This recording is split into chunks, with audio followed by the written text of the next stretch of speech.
Today we have a juicy episode on the topic of ordinary mysticism. I am talking with Mirabai Starr, who is an award-winning author of creative nonfiction and contemporary translations of sacred literature, including some of the most inspiring mystics through the ages. She has taught philosophy and world religions at the University of New Mexico for 20 years and now teaches and speaks internationally. A certified bereavement counselor, Mirabai helps mourners to harness the transformational power of loss. And her latest book, Ordinary Mysticism, explores how we can discover our own inner mystic and let go of the limiting belief that a spiritual life only exists in places of traditional worship. At the end of this episode, as always, you will find a really special guided soul inquiry prompt from Mirabai herself to help you tap into your own inner mystic and inner wisdom. I know how precious your time is, so let's share a deep breath and dive into this juicy conversation. Well, thank you so much for being here, Mirabai. I have a fascination with names. There's this thing called nominative determinism, where I just geek out over people's names, and I get so excited, especially when it's a chosen name as well. And I read that your name was given to you by Ram Dass. Is that correct? Yeah, that's right. And your writing is just so beautiful. Like, you're such a mystical poet. And I know that you experience like the depths of life from quite a young age. I think this is like quite a thing that poets do. You know, they have this gift of putting the unspeakable into words. And do you feel that like you always were a poet? Like you came in that way? Or was it more like life made you so? Well, thank you for recognizing me as a poet, rather than just a teacher of spiritual topics. Because my books are not preachy. They're not, I'm not sermonizing, and I'm not prescribing anything even. They're not, my books are not prescriptive. They're poetry of the soul, and my hope is that they'll resonate with others. But yes, I think that I've always had a sense of deep connection to the holiness of language, and that as soon as I could write, I was writing. And I think that's what Ram Dass recognized in me. I was, by the way, only 14 when I was given that name, this name, Mirabai. So I'm 64. I'll be 64 in a few weeks. So all these years, most of my life, I've been named Mirabai. And he met me when I was in a play about the story of the life of the 16th century poet from India, Mirabai, who's still one of the most beloved poets of India, devotional poet. She was in love with Krishna, the god of love. And poetry, like with Rumi, the great Sufi mystic poet, for Mirabai also, poetry just flowed out of her. And I think that's always been kind of true for me. I mean, I work language. It's a dance of, I don't know, mutuality for me in language. It flows through me, it comes through me, it feels guided, but I also really try to show up for my part of it to help shape it.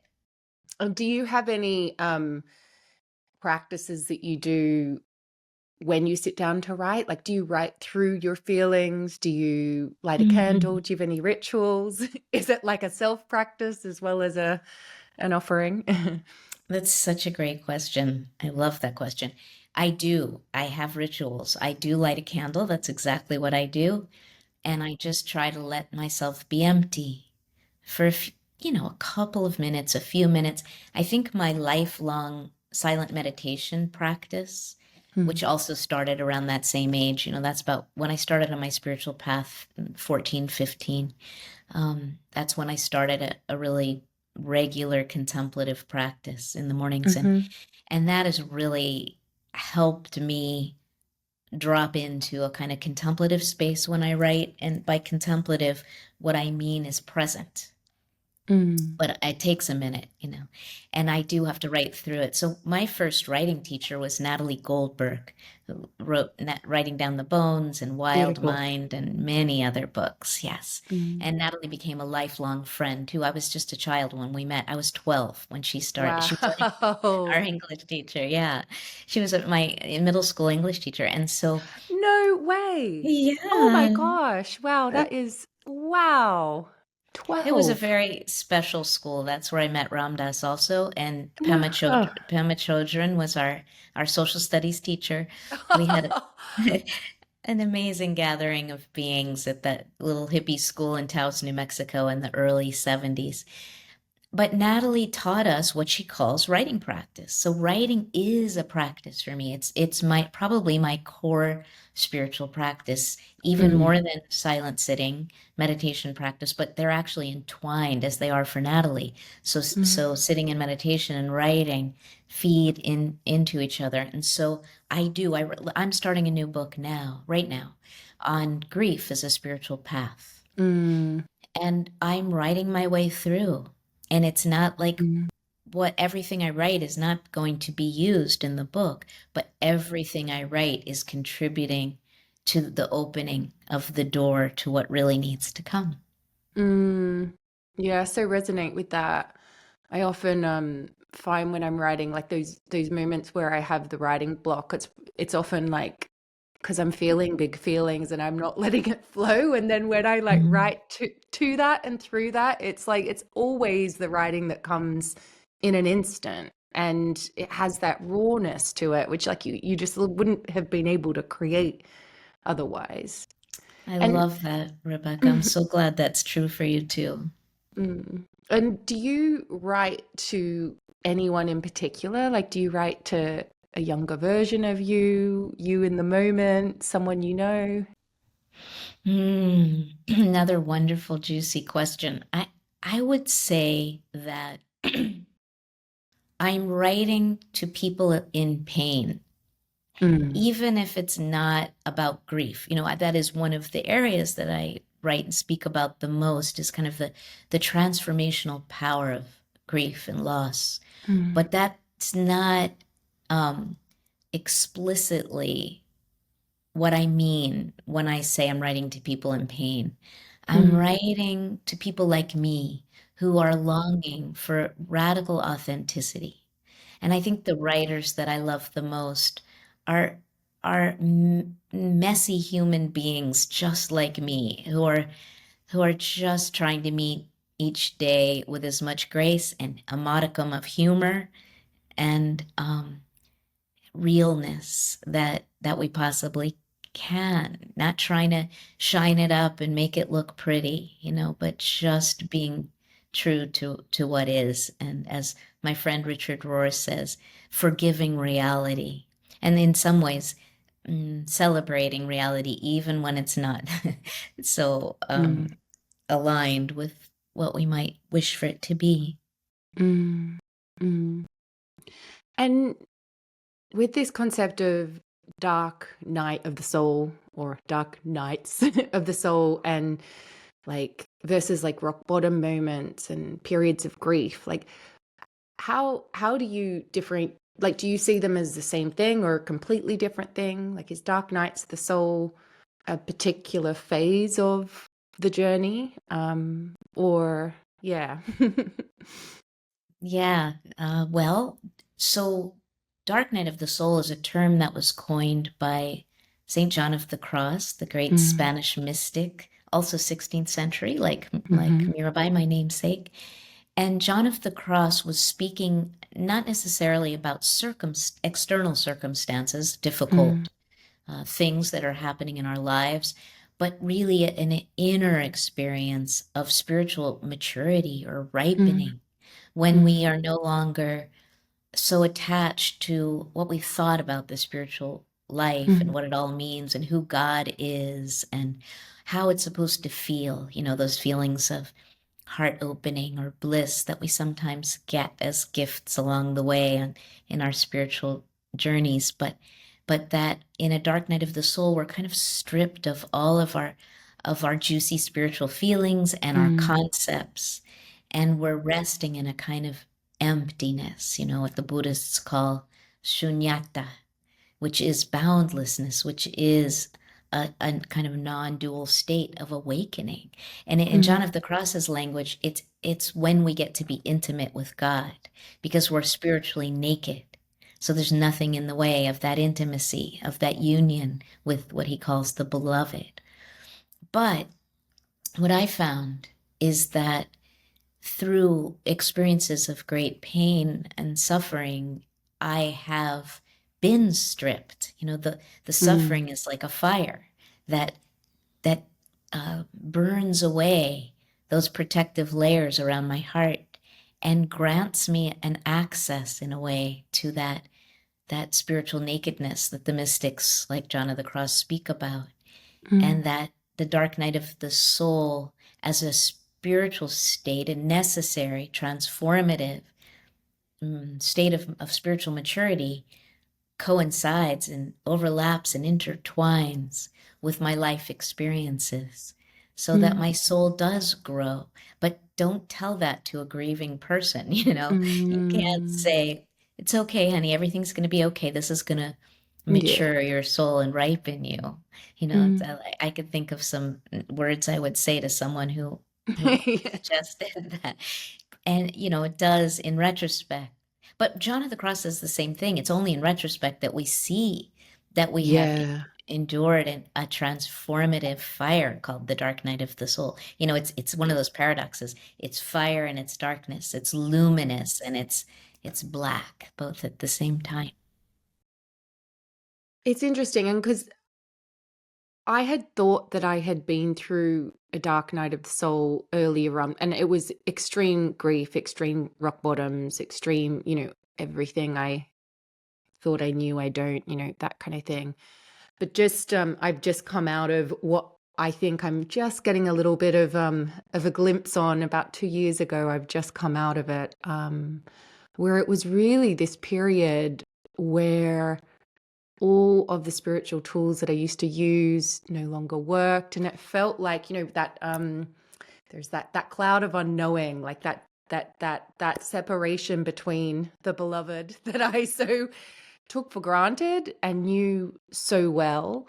And yeah, for me, it was just so disorientating. And it's interesting. I don't know if it's been the case for you, if it's just like the way of the mystic to kind of like go direct and have the direct experience and then you read about it, then you understand it.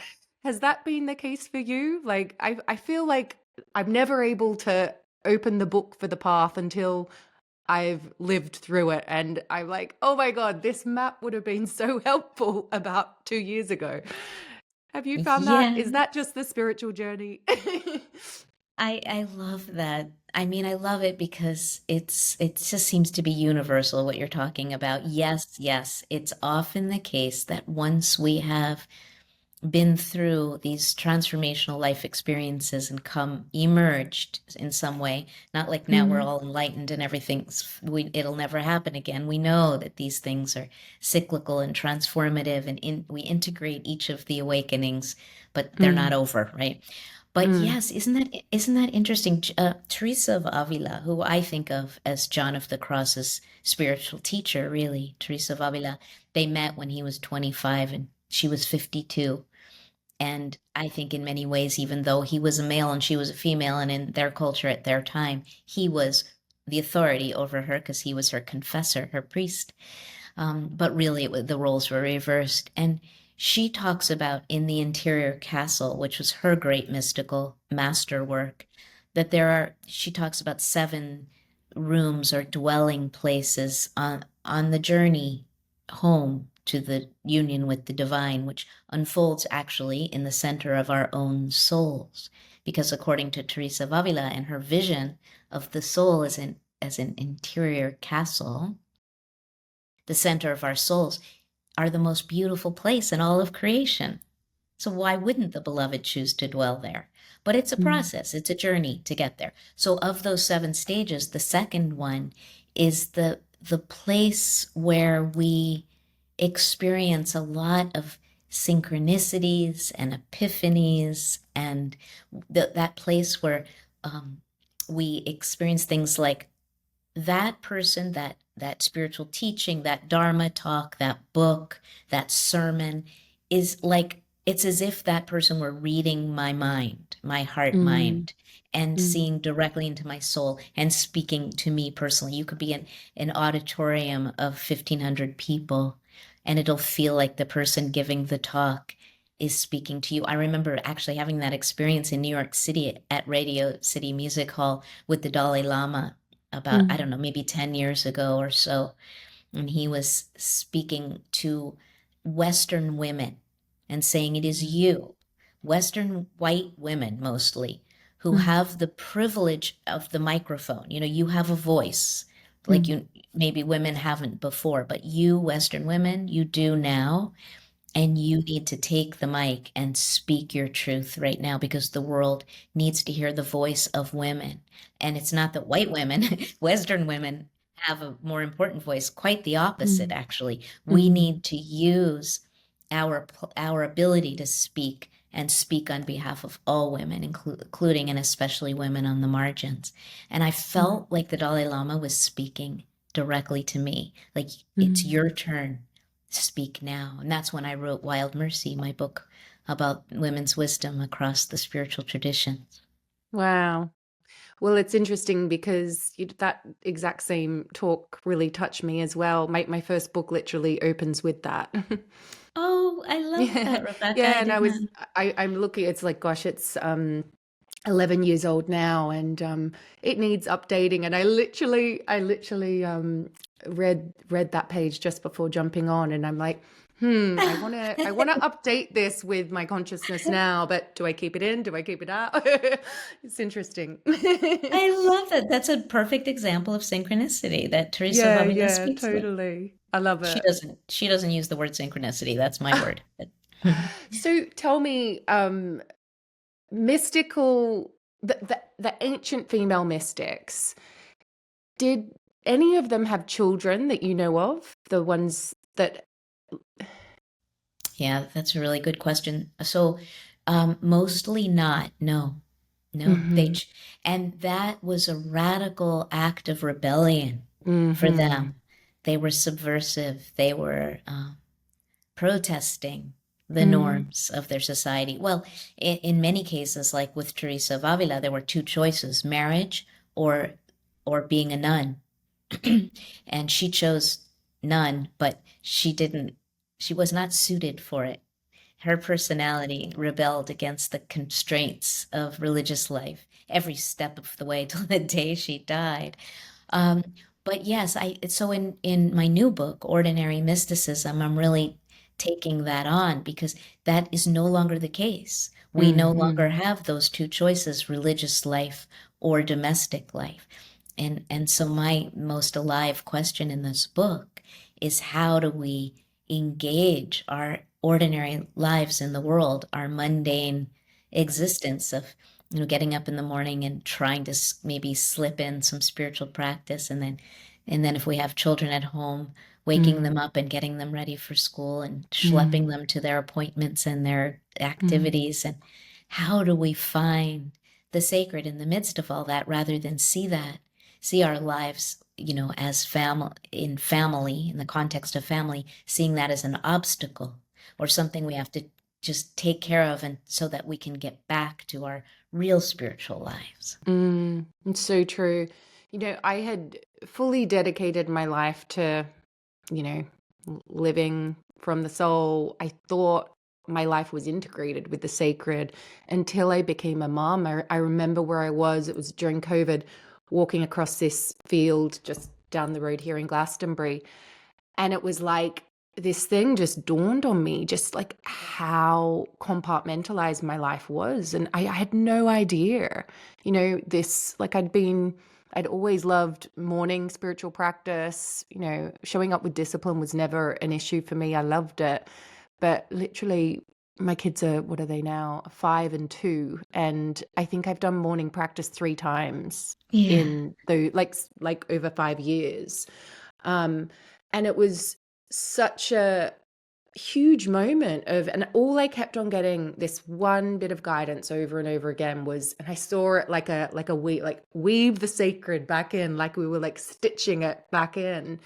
And it really blew my mind at just how compartmentalized my entire life was. And I was someone who was like fully dedicated to spirit Wow. being right in the heart of it.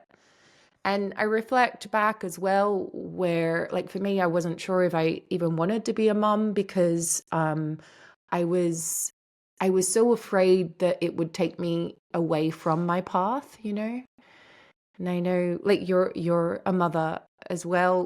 Did you always feel like you would be a mother?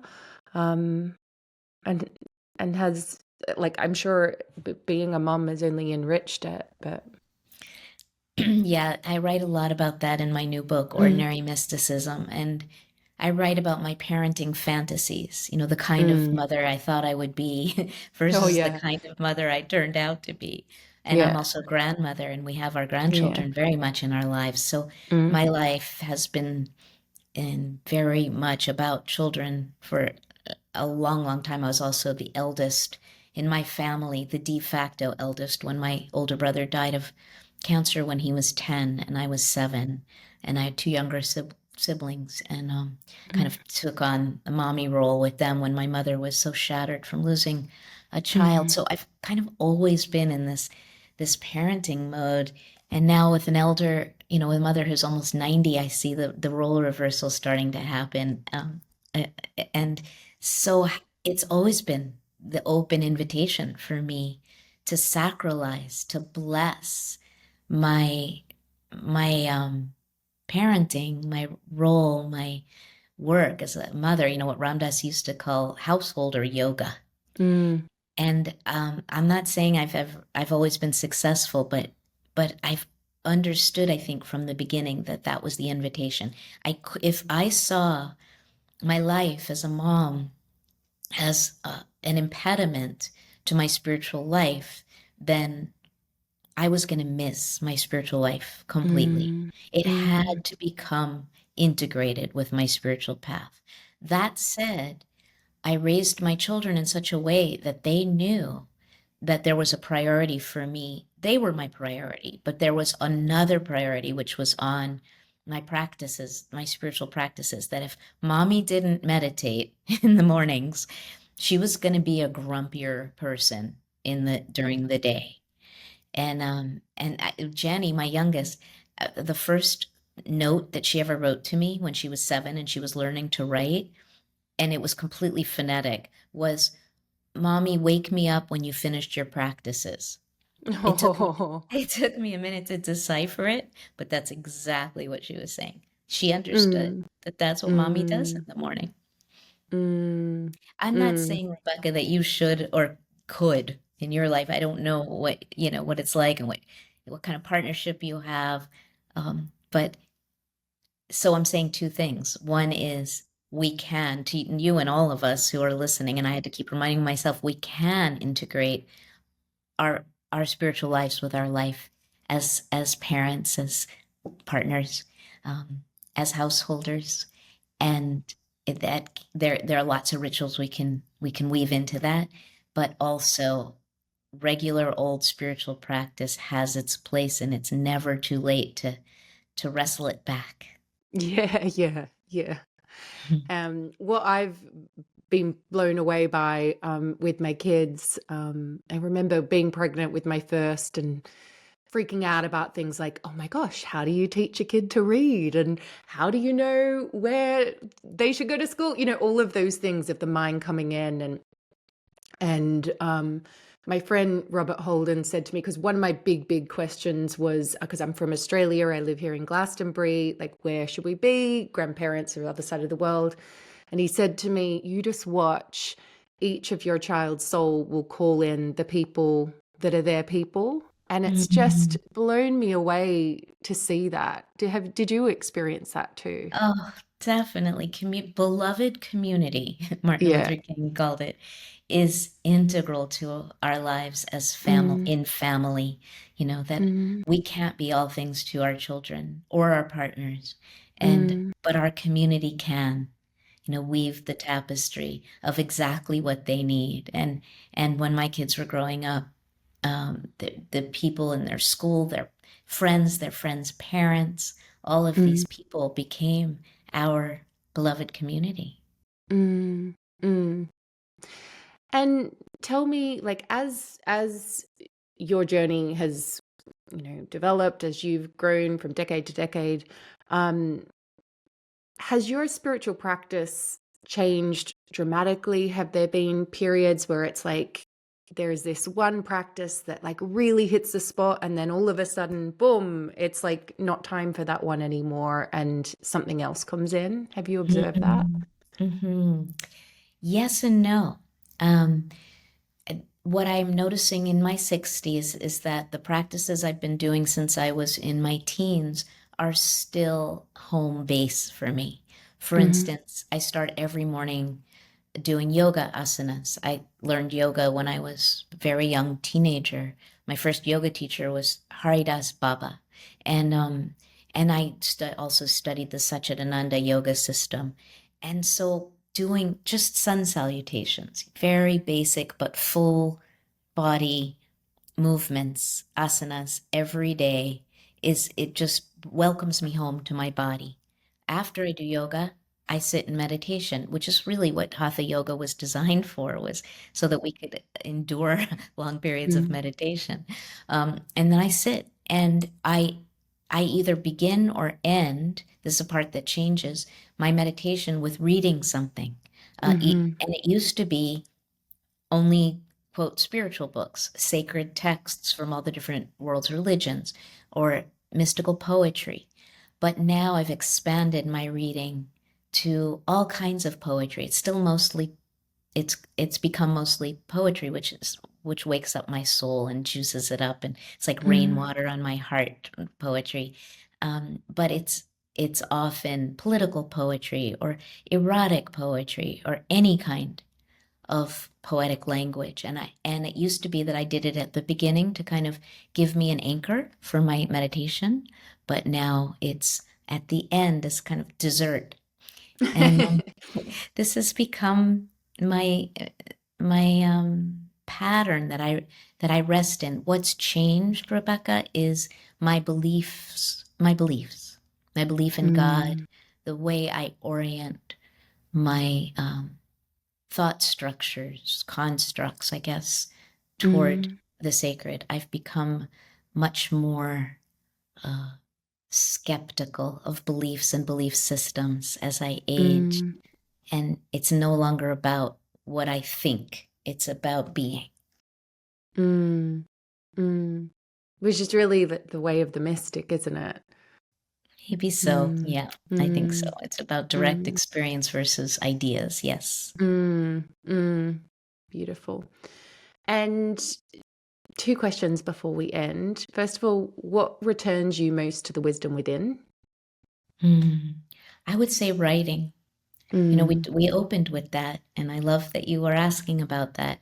Definitely writing as a practice, as a contemplative practice, for me brings me back home. So I put prompts or little topics in my phone. I have a list of topics, and then I do these timed writing practices that, as Natalie Goldberg kind of taught me when I was 12, and I it's I incredible. just give myself Talk a about a topic. soul path. Wow. Yeah, yeah.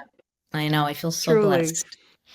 And Mm, then I just write my way through, and these become contemplative practices. But because I'm always working on a book, it's wonderful. I'm so blessed because my life's work is integrated completely with my spiritual practice.